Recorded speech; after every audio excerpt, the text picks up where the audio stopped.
The Adventures of Sherlock Holmes, by Sir Arthur Conan Doyle. Adventure 5. The 5 Orange Pips.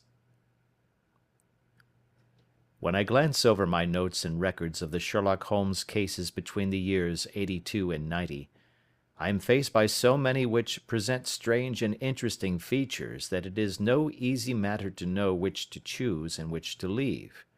Some, however, have already gained publicity through the papers, and others have not offered a field for those peculiar qualities which my friend possessed in so high a degree, and which it is the object of these papers to illustrate. Some, too, have baffled his analytical skill, and would be, as narratives, beginnings without an ending, while others have been but partially cleared up, and have their explanations founded rather upon conjecture and surmise than on the absolute logical proof which was so dear to him. There is, however, one of these last which was so remarkable in its details, and so startling in its results, that I am tempted to give some account of it, in spite of the fact that there are points in connection with it which never have been, and probably never will be, entirely cleared up. The year '87 furnished us with a long series of cases of greater or less interest, of which I retain the records. Among my headings under this one 12 months, I find an account of the adventure of the Paradol Chamber, of the Amateur Mendicant Society, who held a luxurious club in the lower vault of a furniture warehouse; of the facts connected with the loss of the British bark Sophie Anderson; of the singular adventures of the Grice Pattersons in the island of Uffa; and finally of the Camberwell poisoning case. In the latter, as may be remembered, Sherlock Holmes was able, by winding up the dead man's watch, to prove that it had been wound up 2 hours before, and that therefore the deceased had gone to bed within that time, a deduction which was of the greatest importance in clearing up the case. All these I may sketch out at some future date, but none of them present such singular features as the strange train of circumstances which I have now taken up my pen to describe. It was in the latter days of September, and the equinoctial gales had set in with exceptional violence. All day the wind had screamed and the rain had beaten against the windows, so that even here, in the heart of great, hand-made London, we were forced to raise our minds for the instant from the routine of life and to recognize the presence of those great elemental forces which shriek at mankind through the bars of his civilization, like untamed beasts in a cage. As evening drew in, the storm grew higher and louder, and the wind cried and sobbed like a child in the chimney. Sherlock Holmes sat moodily at one side of the fireplace, cross-indexing his records of crime, while I at the other was deep in one of Clark Russell's fine sea stories, until the howl of the gale from without seemed to blend with the text, and the splash of the rain to lengthen out into the long swash of the sea waves. My wife was on a visit to her mother's, and for a few days I was a dweller once more in my old quarters at Baker Street. "Why," said I, glancing up at my companion, "that was surely the bell. Who could come tonight? Some friend of yours, perhaps?" "Except yourself, I have none," he answered. "I do not encourage visitors." "A client, then?" "If so, it is a serious case. Nothing less would bring a man out on such a day and at such an hour. But I take it that it is more likely to be some crony of the landlady's." Sherlock Holmes was wrong in his conjecture, however, for there came a step in the passage and a tapping at the door. He stretched out his long arm to turn the lamp away from himself and towards the vacant chair upon which a newcomer must sit. "Come in," said he. The man who entered was young, some 22 at the outside, well groomed and trimly clad, with something of refinement and delicacy in his bearing. The streaming umbrella which he held in his hand, and his long shining waterproof told of the fierce weather through which he had come. He looked about him anxiously in the glare of the lamp, and I could see that his face was pale and his eyes heavy, like those of a man who is weighed down with some great anxiety. "I owe you an apology," he said, raising his golden pince-nez to his eyes. "I trust that I am not intruding. I fear that I have brought some traces of the storm and rain into your snug chamber." "Give me your coat and umbrella," said Holmes. "They may rest here on the hook, and will be dry presently. You have come up from the southwest, I see." "Yes, from Horsham." "That clay and chalk mixture which I see upon your toe caps is quite distinctive." "I have come for advice." "That is easily got." "And help." "That is not always so easy." "I have heard of you, Mr. Holmes. I heard from Major Prendergast how you saved him in the Tankerville Club scandal." "Ah, of course. He was wrongfully accused of cheating at cards." "He said that you could solve anything." "He said too much." "That you are never beaten." "I have been beaten 4 times, 3 times by men and once by a woman." "But what is that compared with the number of your successes?" "It is true that I have been generally successful." "Then you may be so with me." "I beg that you will draw your chair up to the fire and favour me with some details as to your case." "It is no ordinary one." "None of those which come to me are. I am the last court of appeal." "And yet I question, sir, whether, in all your experience, you have ever listened to a more mysterious and inexplicable chain of events than those which have happened to my own family." "You fill me with interest," said Holmes.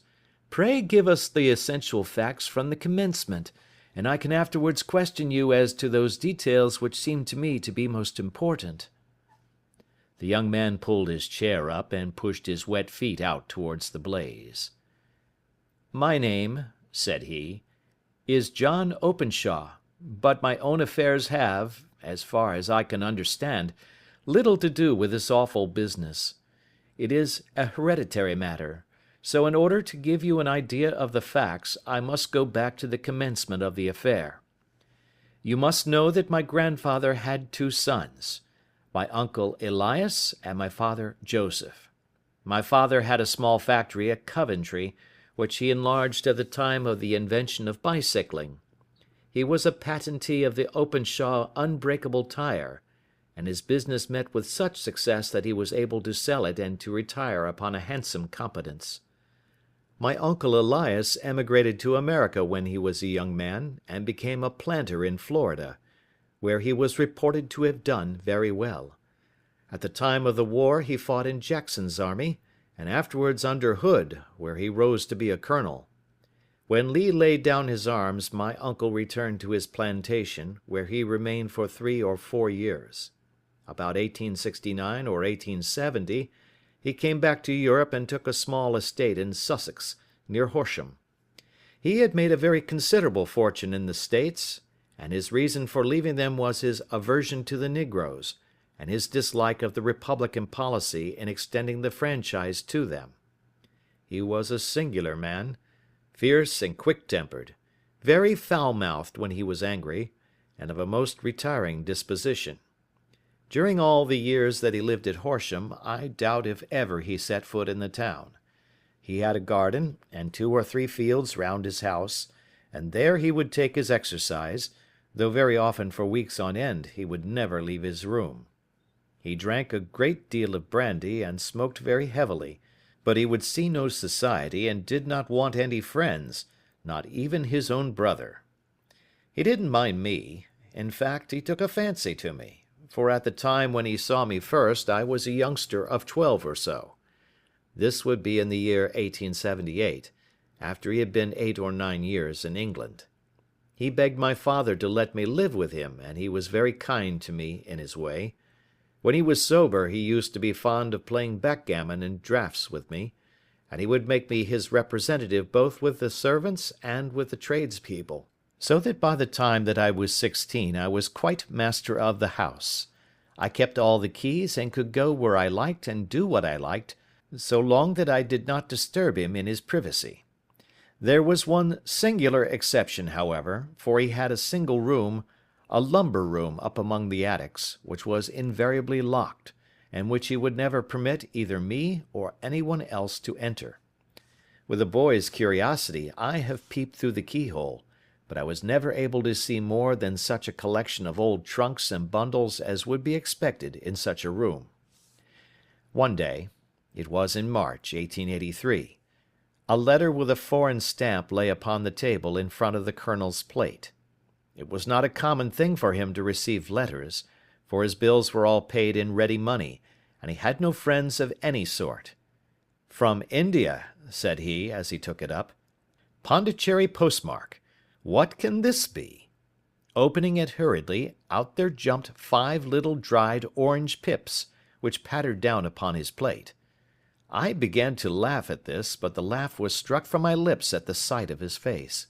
His lip had fallen, his eyes were protruding, his skin the color of putty, and he glared at the envelope which he still held in his trembling hand.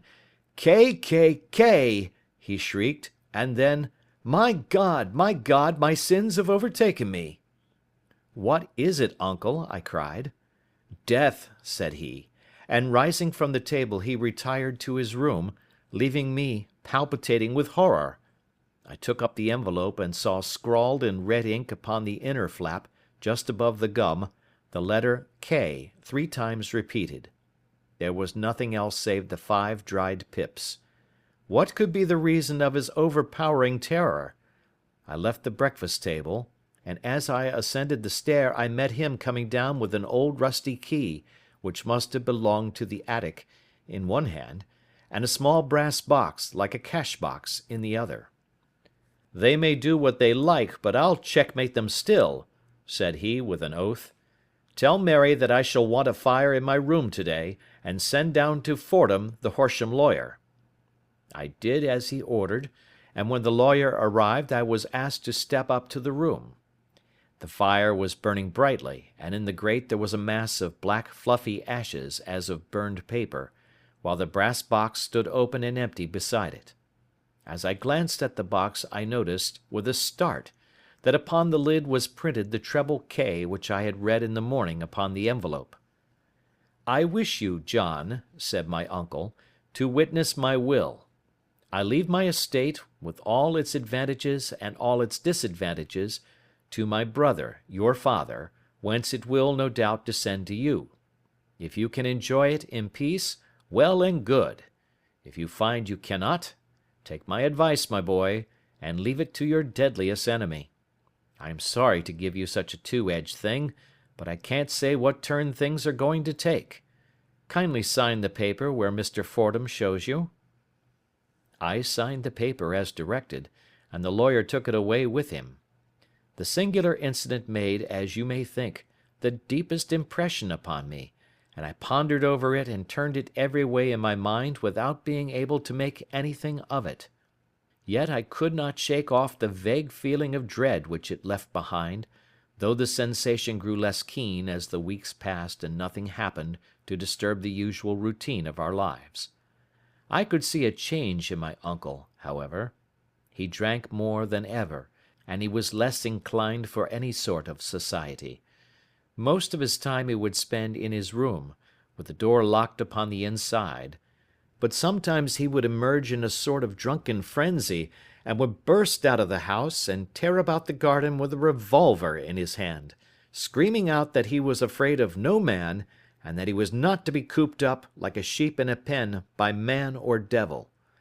When these hot fits were over, however, he would rush tumultuously in at the door and lock and bar it behind him, like a man who can brazen it out no longer against the terror which lies at the roots of his soul. At such times I have seen his face, even on a cold day, glisten with moisture, as though it were new raised from a basin. Well, to come to an end of the matter, Mr. Holmes, and not to abuse your patience, there came a night when he made one of those drunken sallies from which he never came back. We found him, when we went to search for him, face downward in a little green-scummed pool, which lay at the foot of the garden. There was no sign of any violence, and the water was but 2 feet deep, so that the jury, having regard to his known eccentricity, brought in a verdict of suicide. But I, who knew how he winced from the very thought of death, had much ado to persuade myself that he had gone out of his way to meet it. The matter passed, however, and my father entered into possession of the estate and of some £14,000 which lay to his credit at the bank. "One moment," Holmes interposed. "Your statement is, I foresee, one of the most remarkable to which I have ever listened. Let me have the date of the reception by your uncle of the letter, and the date of his supposed suicide." The letter arrived on March 10, 1883. His death was 7 weeks later, upon the night of May 2nd. "Thank you. Pray proceed." When my father took over the Horsham property, he, at my request, made a careful examination of the attic, which had been always locked up. We found the brass box there, although its contents had been destroyed. On the inside of the cover was a paper label with the initials of K.K.K. repeated upon it, and letters, memoranda, receipts, and a register written beneath.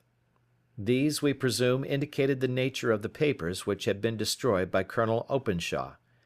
For the rest, there was nothing of much importance in the attic save a great many scattered papers and notebooks bearing upon my uncle's life in America.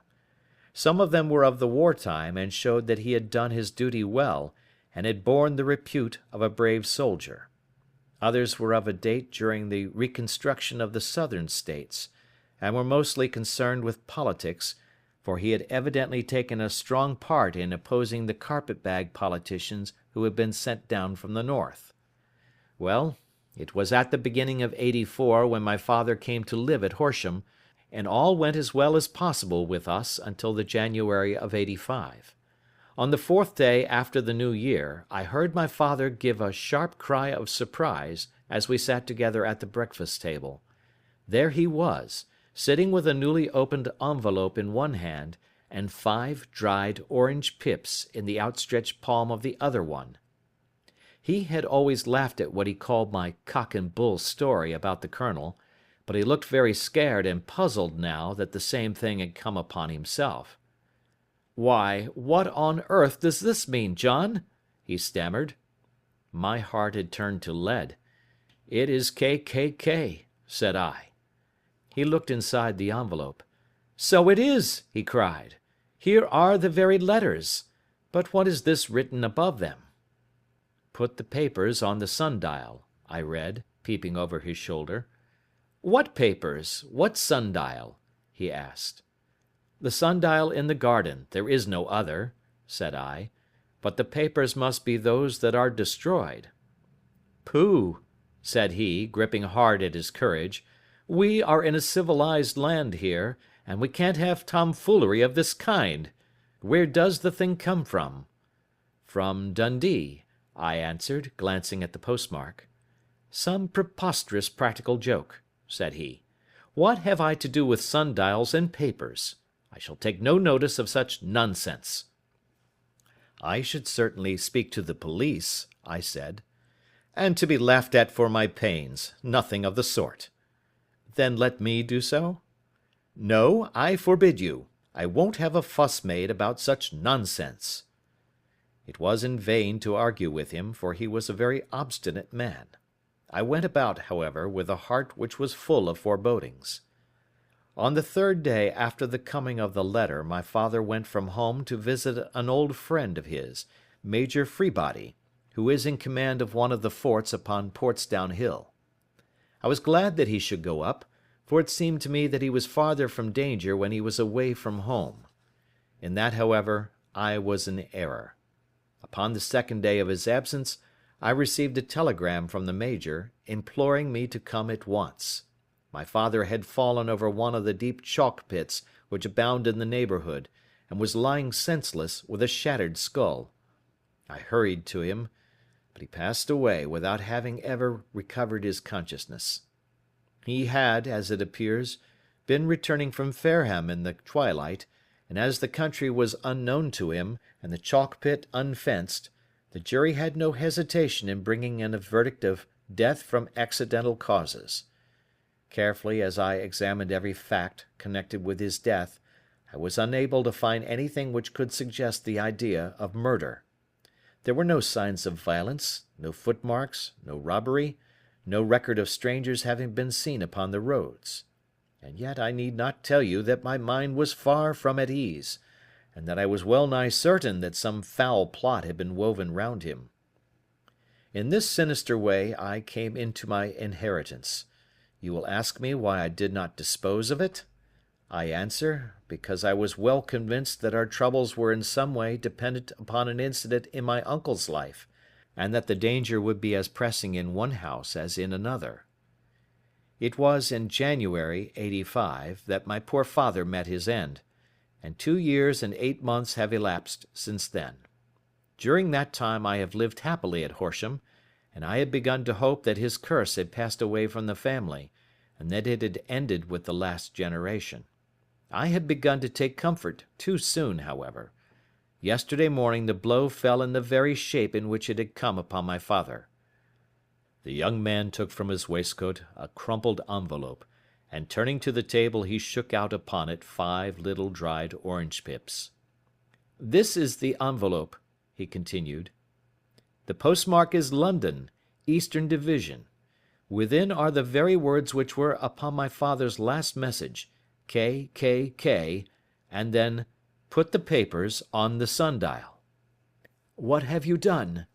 asked Holmes. "Nothing." "Nothing?" "To tell the truth," he sank his face into his thin white hands, "I have felt helpless. I have felt like one of those poor rabbits when the snake is writhing towards it. I seem to be in the grasp of some resistless, inexorable evil, which no foresight and no precautions can guard against." "Tut, tut!" cried Sherlock Holmes. "You must act, man, or you are lost. Nothing but energy can save you. This is no time for despair." "I have seen the police." "Ah! But they listened to my story with a smile. I am convinced that the inspector has formed the opinion that the letters are all practical jokes, and that the deaths of my relations were really accidents, as the jury stated, and were not to be connected with the warnings." Holmes shook his clenched hands in the air. "Incredible imbecility!" he cried. "They have, however, allowed me a policeman, who may remain in the house with me." "Has he come with you tonight?" "No, his orders were to stay in the house." Again Holmes raved in the air. "Why did you come to me?" he cried. "And, above all, why did you not come at once?" "I did not know. It was only today that I spoke to Major Prendergast about my troubles, and was advised by him to come to you." "It is really 2 days since you had the letter. We should have acted before this. You have no further evidence, I suppose, than that which you have placed before us? No suggestive detail which might help us?" "There is one thing," said John Openshaw. He rummaged in his coat pocket, and drawing out a piece of discoloured blue-tinted paper, he laid it out upon the table. "I have some remembrance," said he, "that on the day when my uncle burned the papers I observed that the small unburned margins which lay amid the ashes were of this particular colour. I found this single sheet upon the floor of his room, and I am inclined to think that it may be one of the papers which has, perhaps, fluttered out from among the others, and in that way has escaped destruction. Beyond the mention of pips, I do not see that it helps us much. I think myself that it is a page from some private diary. The writing is undoubtedly my uncle's." Holmes moved the lamp, and we both bent over the sheet of paper, which showed by its ragged edge that it had indeed been torn from a book. It was headed March, 1869, and beneath were the following enigmatical notices: 4th. Hudson came. Same old platform. 7th. Set the pips on Macaulay, Paramore, and John Swain of St. Augustine. 9th. Macaulay cleared. 10th. John Swain cleared. 12th. Visited Paramore. All well. "Thank you," said Holmes, folding up the paper and returning it to our visitor. "And now you must on no account lose another instant. We cannot spare time even to discuss what you have told me.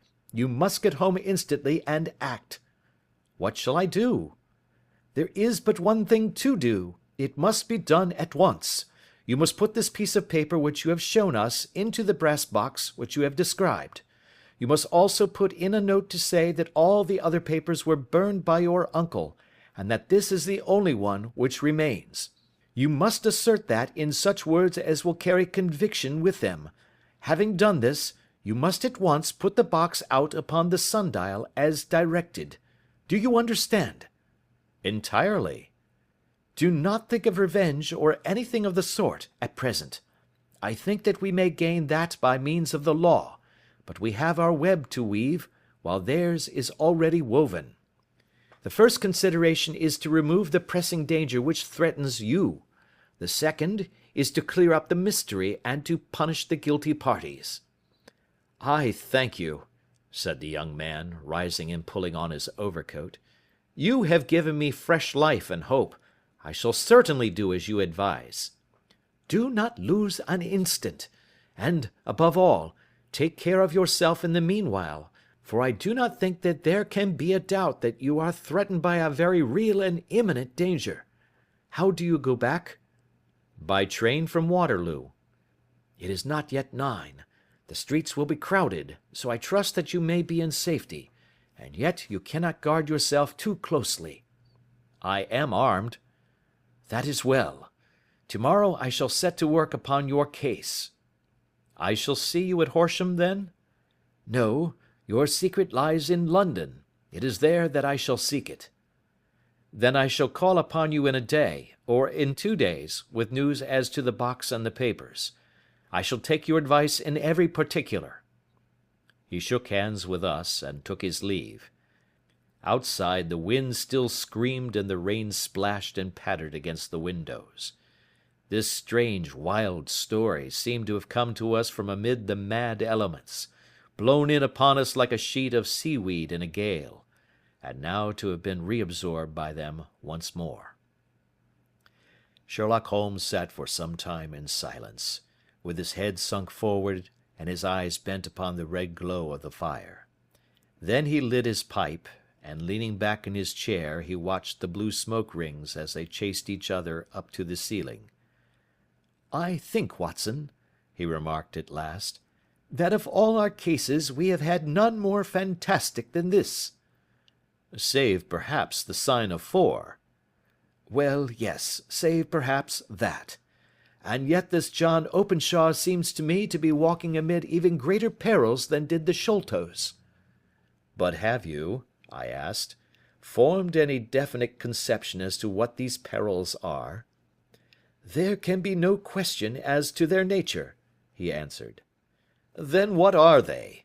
Who is this K., and why does he pursue this unhappy family?" Sherlock Holmes closed his eyes and placed his elbows upon the arms of his chair, with his fingertips together. "The ideal reasoner," he remarked, "would, when he had once been shown a single fact in all its bearings, deduce from it not only all the chain of events which led up to it, but also all the results which would follow from it. As Cuvier could correctly describe a whole animal by the contemplation of a single bone, so the observer who has thoroughly understood one link in a series of incidents should be able to accurately state all the other ones, both before and after. We have not yet grasped the results which the reason alone can attain to. Problems may be solved in the study which have baffled all those who have sought a solution by the aid of their senses. To carry the art, however, to its highest pitch, it is necessary that the reasoner should be able to utilize all the facts which have come to his knowledge. And this in itself implies, as you will readily see, a possession of all knowledge, which, even in these days of free education and encyclopedias, is a somewhat rare accomplishment. It is not so impossible, however, that a man should possess all knowledge which is likely to be useful to him in his work, and this I have endeavoured in my case to do. If I remember rightly, you on one occasion, in the early days of our friendship, defined my limits in a very precise fashion." "Yes," I answered, laughing. "It was a singular document. Philosophy, astronomy, and politics were marked at 0, I remember. Botany variable, geology profound as regards the mud stains from any region within 50 miles of town, chemistry eccentric, anatomy unsystematic, sensational literature and crime records unique, violin player, boxer, swordsman, lawyer, and self-poisoner by cocaine and tobacco. Those, I think, were the main points of my analysis." Holmes grinned at the last item. "Well," he said, "I say now, as I said then, that a man should keep his little brain attic stocked with all the furniture that he is likely to use, and the rest he can put away in the lumber room of his library, where he can get it if he wants it. Now, for such a case as the one which has been submitted to us tonight, we need certainly to muster all our resources. Kindly hand me down the letter K of the American Encyclopedia which stands upon the shelf beside you. Thank you. Now let us consider the situation, and see what may be deduced from it. In the first place, we may start with a strong presumption that Colonel Openshaw had some very strong reason for leaving America.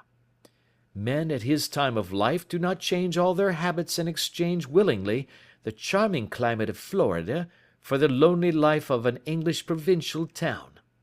His extreme love of solitude in England suggests the idea that he was in fear of someone or something, so we may assume as a working hypothesis that it was fear of someone or something which drove him from America. As to what it was he feared, we can only deduce that by considering the formidable letters which were received by himself and his successors. Did you remark the postmarks of these letters? The first was from Pondicherry, the second from Dundee, and the third from London. From East London. What do you deduce from that? They are all seaports, that the writer was on board of a ship. Excellent. We have already a clue.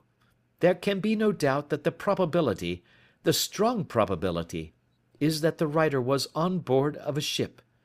And now let us consider another point. In the case of Pondicherry, 7 weeks elapsed between the threat and its fulfilment. In Dundee it was only some 3 or 4 days. Does that suggest anything? A greater distance to travel. But the letter had also a greater distance to come. Then I do not see the point. There is at least a presumption that the vessel in which the man or men are is a sailing ship. It looks as if they always send their singular warning or token before them when starting upon their mission. You see how quickly the deed followed the sign when it came from Dundee. If they had come from Pondicherry in a steamer, they would have arrived almost as soon as their letter. But, as a matter of fact, 7 weeks elapsed. I think that those 7 weeks represented the difference between the mail boat which brought the letter and the sailing vessel which brought the writer. It is possible. More than that, it is probable. And now you see the deadly urgency of this new case, and why I urged young Openshaw to caution.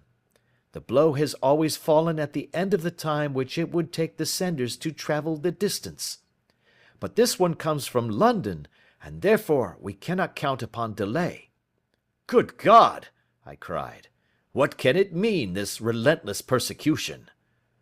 The papers which Openshaw carried are obviously of vital importance to the person or persons in the sailing ship.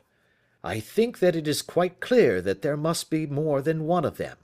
A single man could not have carried out 2 deaths in such a way as to deceive a coroner's jury. There must have been several in it, and they must have been men of resource and determination. Their papers they mean to have, be the holder of them who it may. In this way you see KKK ceases to be the initials of an individual and becomes the badge of a society. But of what society?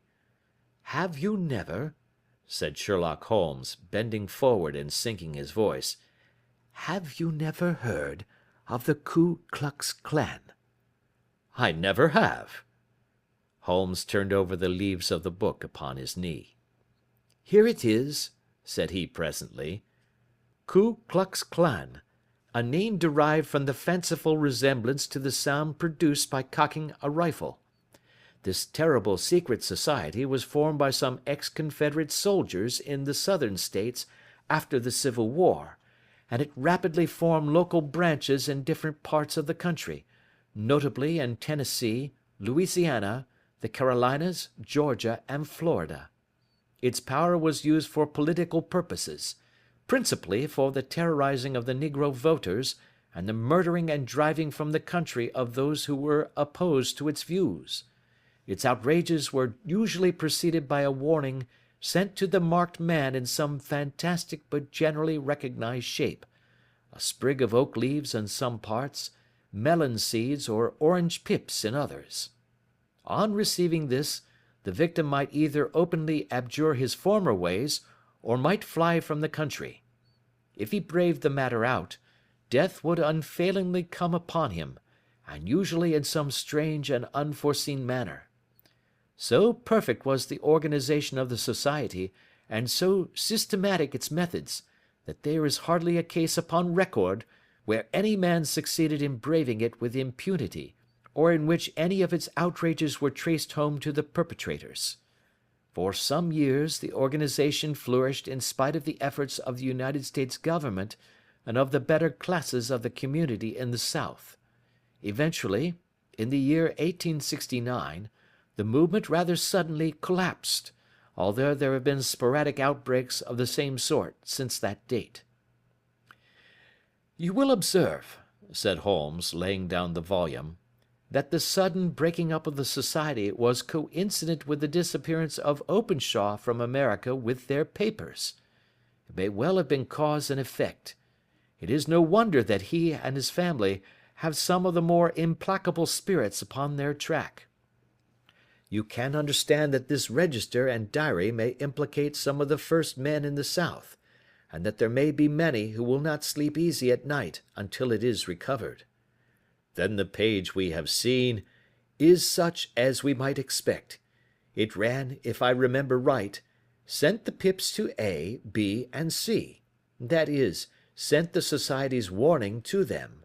Then there are successive entries that A and B cleared, or left the country, and finally that C was visited, with, I fear, a sinister result for C. Well, I think, Doctor, that we may let some light into this dark place, and I believe that the only chance young Openshaw has in the meantime is to do what I have told him. There is nothing more to be said or to be done tonight, so hand me over my violin, and let us try to forget for half an hour the miserable weather and the still more miserable ways of our fellow men." It had cleared in the morning, and the sun was shining with a subdued brightness through the dim veil which hangs over the great city. Sherlock Holmes was already at breakfast when I came down. "You will excuse me for not waiting for you," said he. "I have, I foresee, a very busy day before me in looking into this case of young Openshaw's." "What steps will you take?" I asked. "It will very much depend upon the results of my first inquiries. I may have to go down to Horsham after all." "You will not go there first?" "No, I shall commence with the city. Just ring the bell and the maid will bring up your coffee." As I waited, I lifted the unopened newspaper from the table and glanced my eye over it. It rested upon a heading which sent a chill to my heart.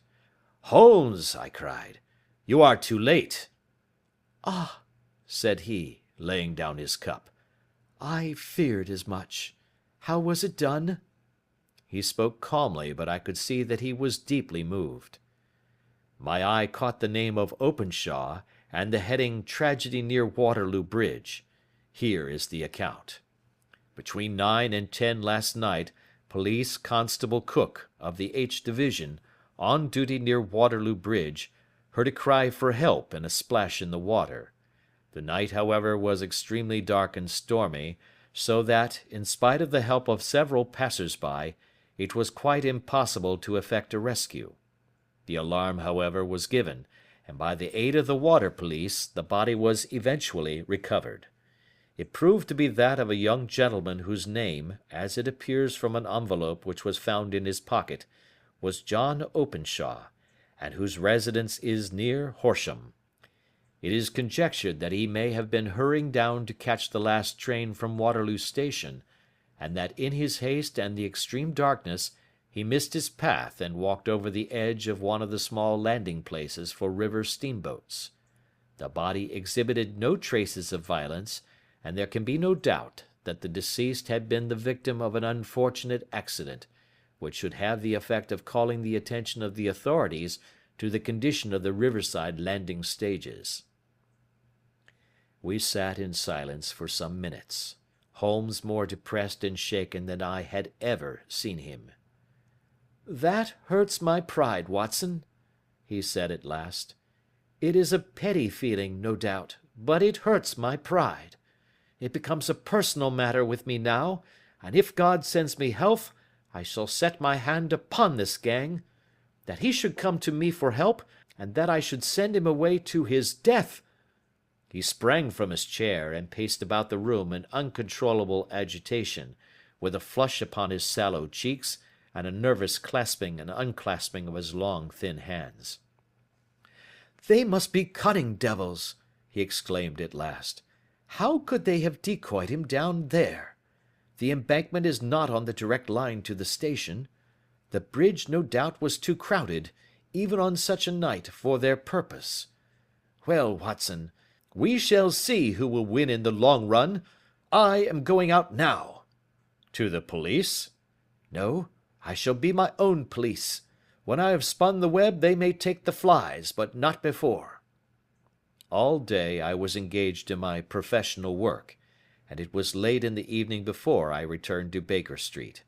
Sherlock Holmes had not come back yet. It was nearly 10 o'clock before he entered, looking pale and worn. He walked up to the sideboard, and tearing a piece from the loaf he devoured it voraciously, washing it down with a long draught of water. "You are hungry," I remarked. "Starving. It had escaped my memory.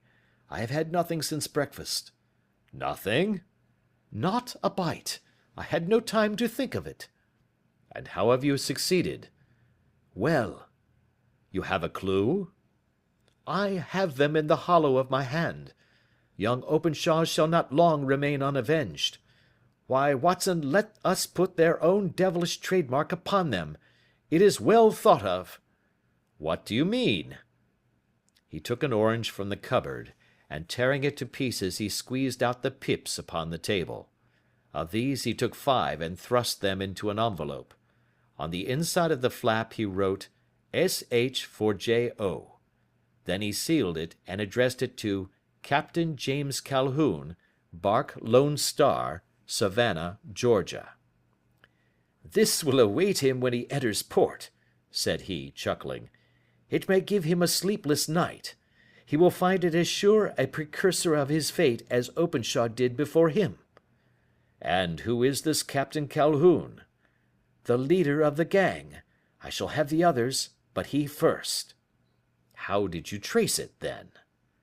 He took a large sheet of paper from his pocket, all covered with dates and names. "I have spent the whole day," said he, "over Lloyd's registers and files of the old papers, following the future career of every vessel which touched at Pondicherry in January and February in '83. There were 36 ships of fair tonnage which were reported there during those months. Of these, one, the Lone Star, instantly attracted my attention, since, although it was reported as having cleared from London, the name is that which is given to one of the states of the Union." "Texas, I think." "I was not and am not sure which, but I knew that the ship must have an American origin." "What then?" "I searched the Dundee records, and when I found that the bark Lone Star was there in January '85, my suspicion became a certainty. I then inquired as to the vessels which lay at present in the port of London." "Yes?" "The Lone Star had arrived here last week. I went down to the Albert Dock and found that she had been taken down the river by the early tide this morning, homeward bound to Savannah. I wired to Gravesend, and learned that she had passed some time ago, and as the wind is easterly, I have no doubt that she is now past the Goodwins and not very far from the Isle of Wight." "What will you do, then?" "Oh, I have my hand upon him. He and the two mates are, as I learn, the only native-born Americans in the ship. The others are Finns and Germans. I know also that they were all three away from the ship last night. I had it from the stevedore who has been loading their cargo. By the time that their sailing ship reaches Savannah, the mail boat will have carried this letter, and the cable will have informed the police of Savannah that these three gentlemen are badly wanted here upon a charge of murder." There is ever a flaw, however, in the best laid of human plans, and the murderers of John Openshaw were never to receive the orange pips which would show them that another, as cunning and as resolute as themselves, was upon their track. Very long and very severe were the equinoctial gales that year.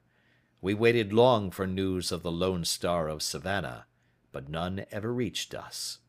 We did at last hear that somewhere, far out in the Atlantic, a shattered sternpost of a boat was seen swinging in the trough of a wave, with the letters L.S. carved upon it, and that is all which we shall ever know of the fate of the Lone Star. End of Adventure 5.